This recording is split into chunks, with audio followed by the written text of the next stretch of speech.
जो ये सरकार है, जो तानाशाही और हिटलरशाही के हिसाब से राज करना चाहते हैं, लोकतंत्र को इन्होंने छोड़ा नहीं है, संविधान को एक ख़त्म करना चाहते हैं, आरक्षण को एक ख़त्म करना चाहते हैं, अपने आप इन्होंने घोषित आरक्षण 100 साल से लिया हुआ है। तो ये विचारधारा की लड़ाई है, ये जो हक की लड़ाई है, किसानों की, मजदूर। इस समय जो गठबंधन होगा, वो पार्टियों का तो हो सकता है समान विचारधारा का हो, लेकिन जो असली गठबंधन होगा, वो मजदूरों का, किसानों का, गरीबों का और जो पीड़ित है, जो कोरोना में इतने लोगों को इलाज नहीं मिला, बीजेपी, आम आदमी पार्टी, कांग्रेस, आप अधिकतर नेताओं को देखोगे कि वो जो समय समय पे वही लोग पहले कांग्रेस में थे, फिर वो बीजेपी में चले गए, कुछ लोग आम आदमी पार्टी में चले गए। तो किसी महापुरुष ने कहा है कि जब संसद है या विधानसभा है वो गूंगी बहरी हो जाए और वो आवाज़ सुनना, जनता की आवाज़ सुनना बंद कर दे, तो सड़कों पे बहुमत होना जरूरी है। तो हमने सोचा कि बाबा साहब के संविधान ने जब हमें अधिकार दिया है कि एक गरीब का बच्चा भी, एक झोपड़ी में रहने वाला भी, एक गांव का किसान का बेटा भी एमपी एमएलए बन सकता है। ये किसी के बाप की बपोती नहीं है कि चुनिंदा लोग इस देश पर राज करेंगे। तो एक हमें ये लगा कि राजनीति वो सत्ता की वो ताकत है, वो चाबी है कि जिससे सारी समस्याओं के ताले खुल जाते हैं। तो ये लगा लीजिए कि अग्निपथ है, जिस पे आप 24 घंटे काम करना है। आप ये नहीं कह सकते कि मैं आज संडे या छुट्टी है, आज मैं छुट्टी पे हूँ, या आज मैंने सुबह से शाम तक समाज सेवा कर ली या राजनीति कर ली या संघर्ष कर लिया, मैं रात को आराम से करूँगा। यदि और जहाँ भी अन्याय होता है हम जाते हैं और आवाज़ उठाने का काम करते हैं। और जो एक मजबूत विपक्ष की भूमिका आज पूरे देश में एडवोकेट चंद्रशेखर आज़ाद ने निभाई। तो मुझे लगा कि यदि मुझे एमपी एमएलए बनना होता तो मैं किसी स्थापित पार्टी को ज्वाइन करता, क्योंकि मैंने संघर्ष का रास्ता चुना। और देश में सबसे बड़ी पार्टी आज़ाद समाज पार्टी, जो 22 स्टेटों में जिनका संगठन है, उन्होंने परिवार से, किसान परिवार से निकलने के लिए निकल के जो समस्याओं को सामना किया, उन समस्याओं का सामना और लोगों को ना करना पड़ा। नमस्कार। आज हम जिस राजनेता के पास मौजूद हैं वह किसी परिचय के मोहताज नहीं है। मौजूदा समय में उन्हें बहुत बड़े पद मिले, ज़िम्मेदारियाँ मिलीं।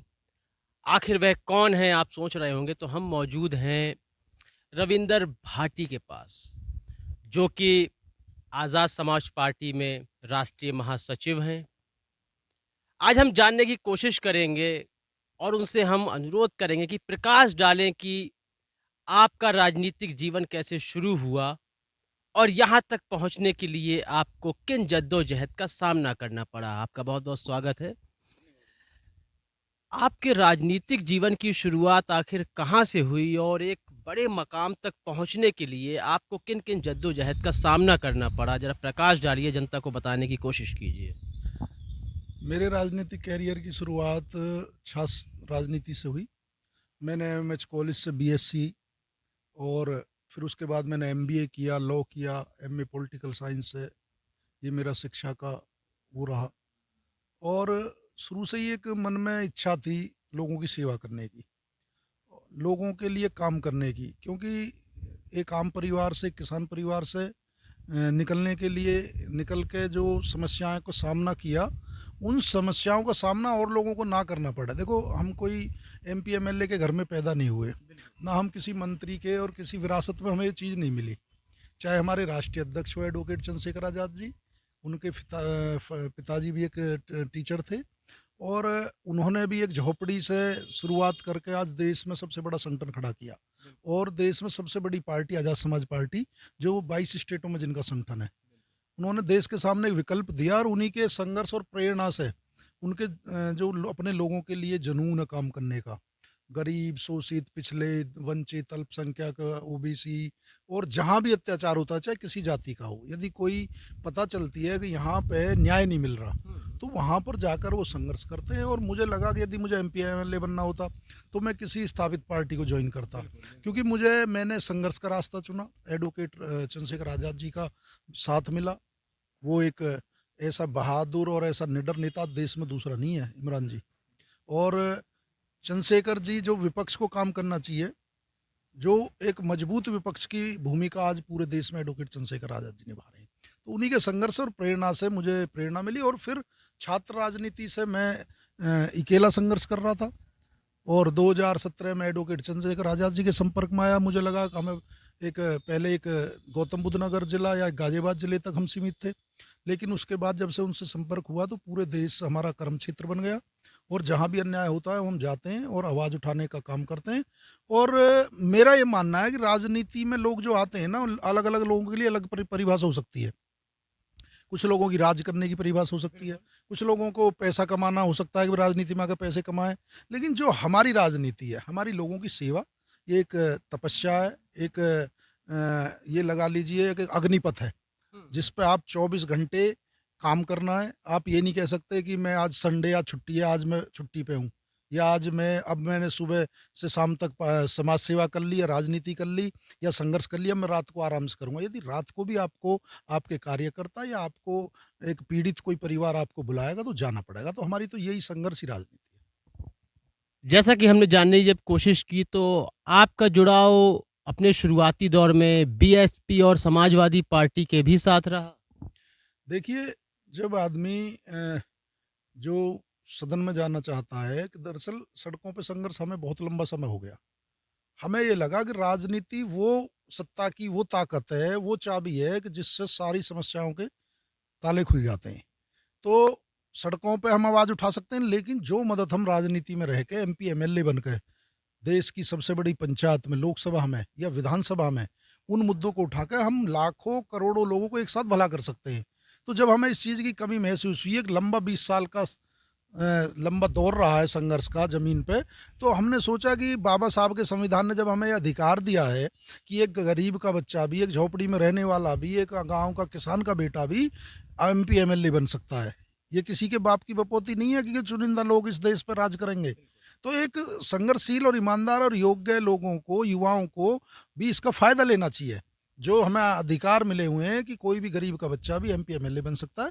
उसे सारी पीड़ाओं की पता होती है, उसे सारे संघर्ष की पता होती है, किन किन मूलभूत चीज़ों की आवश्यकता है, गाँवों में क्या समस्याएं, गरीबों की क्या समस्या है, मजदूरों की समस्या क्या है, किसानों की समस्या क्या है, मध्यम वर्गीय परिवार की क्या ज़रूरत है, कैसी शिक्षा होनी चाहिए, कैसा स्वास्थ्य होना चाहिए, कैसा चिकित्सा होनी चाहिए, कैसे जो रोजगार की क्या कमी है, बेरोजगार युवाओं के लिए क्या समस्या है।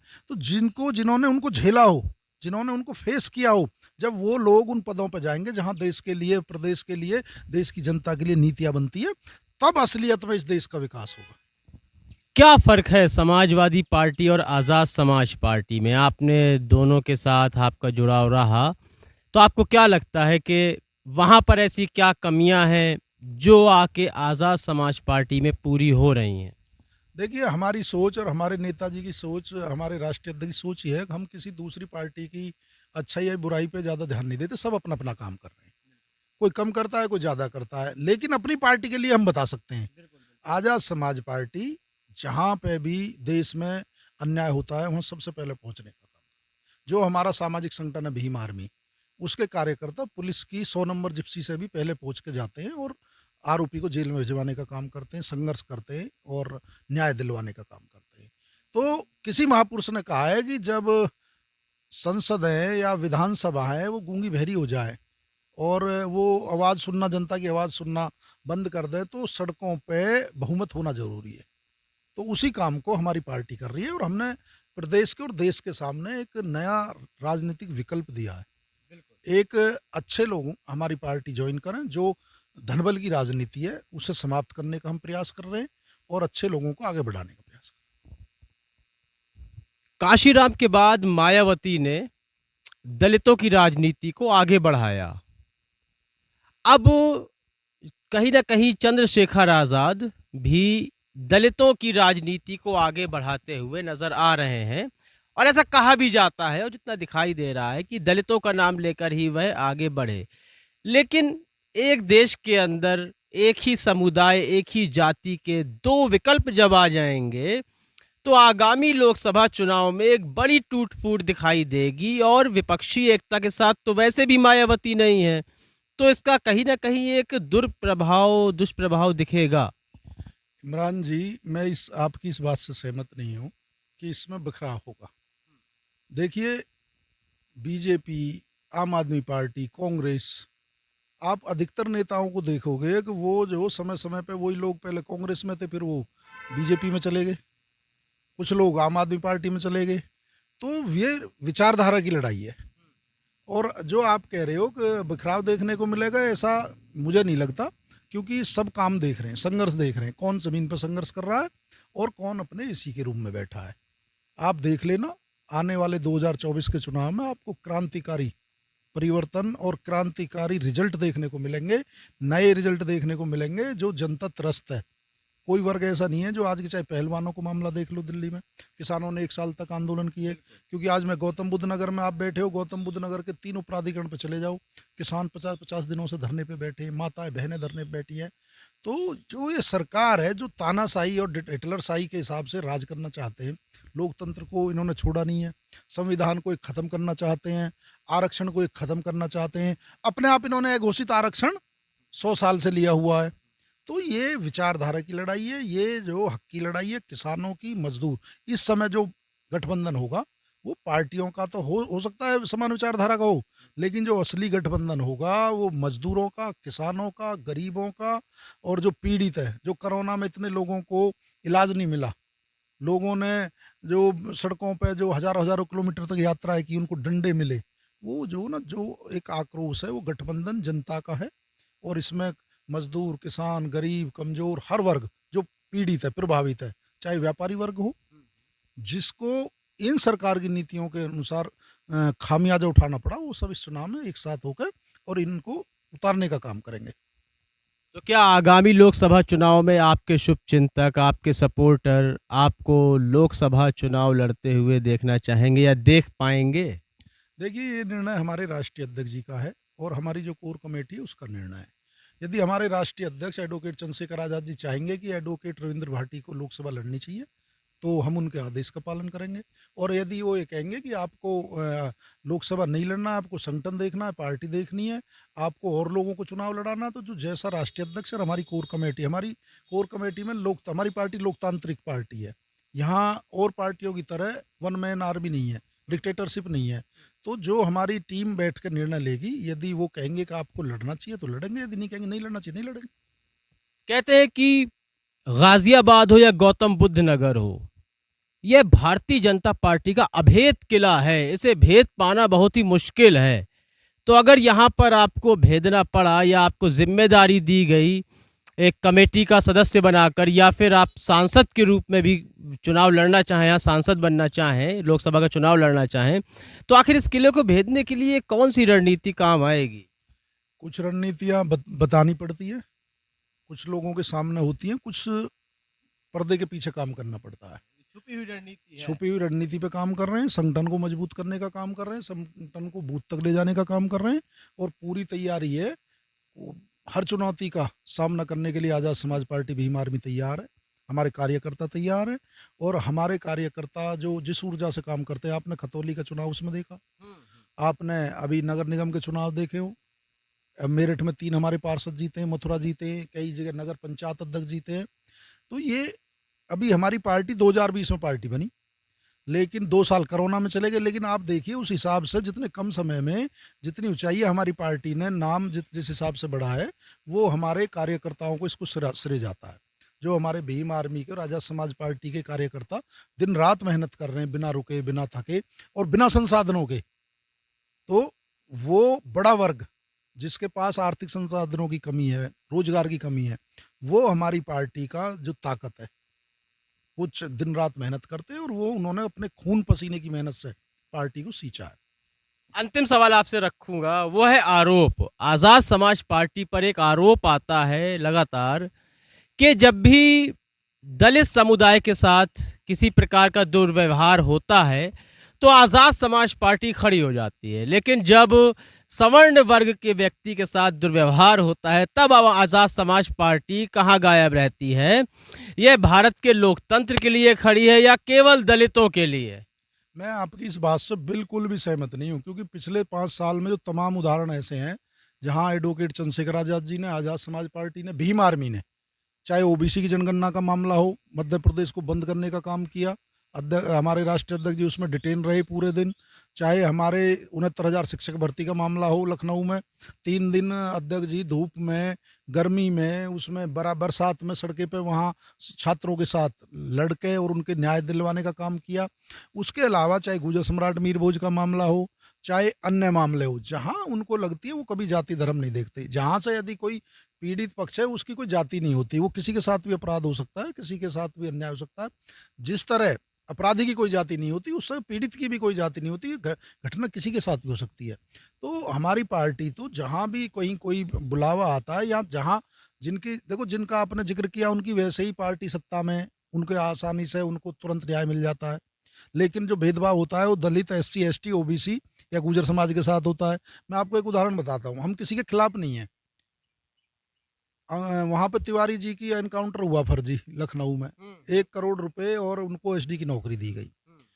मिलनी चाहिए, हम किसी के खिलाफ नहीं है, जिसका जाता है उसके दुख होता है और उसके साथ हमारी संवेदना है, उनकी मदद होनी चाहिए, परिवार की मदद होनी चाहिए। मनीष हत्याकांड हुआ मनीष गुप्ता जी का कानपुर में, उनको 50 लाख OSD की नौकरी मिली।